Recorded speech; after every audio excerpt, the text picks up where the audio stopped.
अश्लाघ्य प्रयत्न ते करतायत. खायचं तेल 150 रुपये किलो का झालं असा प्रश्न आपल्याला लाडक्या बहिणीला मिळून विचारावा लागेल. 1400 रुपयापर्यंत गॅस सिलेंडर गेला. माझ्या लाडक्या बहिणीच्या खिशातले पैसे काढून घेता. माझ्या लाडक्या बहिणीच्या मुलाला तुम्ही शिक्षण महाग केलं. लाडक्या बहिणीच्या मुलाला तुम्ही नोकरी देत नाही आणि 1500 रुपयामध्ये आमचं मत विकत घेण्याचा प्रयत्न करताय. देवेंद्र फडणवीस म्हणाले, अजित पवार म्हणाले की आम्हाला जर मतदान नाही केलं तर आम्ही तुमच्या शहराचा विकास करणार नाही, निधी देणार नाही.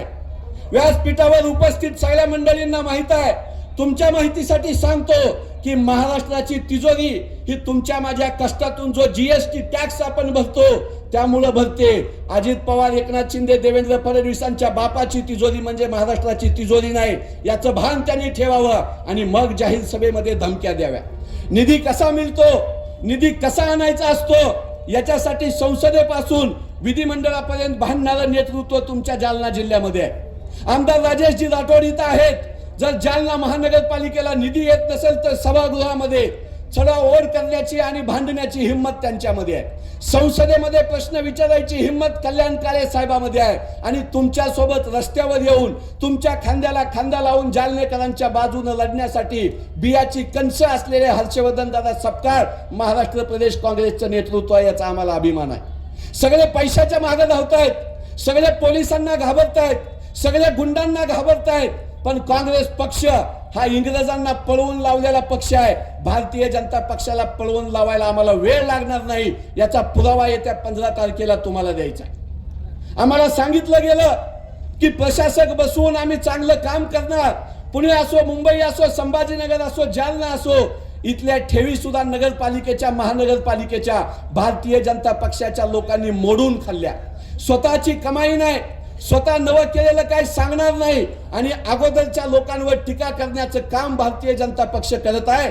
या जालन्यामध्ये गुंडगिरीचं प्रमाण वाढलं.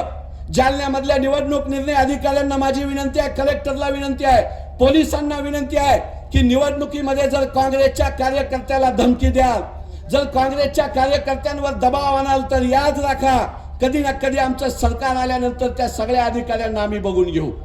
बूथ वाटपामध्ये बूथवर बसताना पोलिंग एजंटला आपल्या सामान्य मतदार महिला आपल्या ज्या पॉम्पलेट वाटतात, पोल चिठ्ठ्या वाटतात, त्यांना धमक्याचे फोन येत आहेत.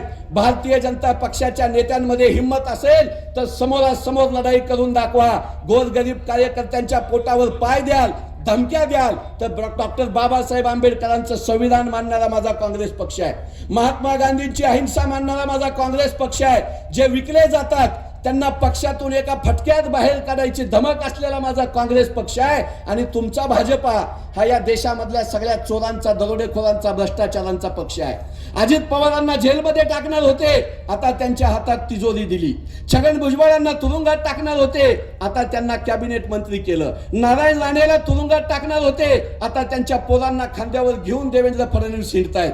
या महाराष्ट्रामध्ये चोरांचा, दरोडेखोरांचा, ड्रग्ज माफियांचा, भ्रष्टाचाऱ्यांचा, गुंडांचा एकच गब्बर सिंग आहे, त्याचं नाव देवेंद्र फडणवीस आहे. आणि त्याचा एजंट म्हणून कैलास गोरंट्यालनी आता तिरंगा गमजा काढून भारतीय जनता पक्षाचं फडकं गळ्यामध्ये टाकलेलं आहे.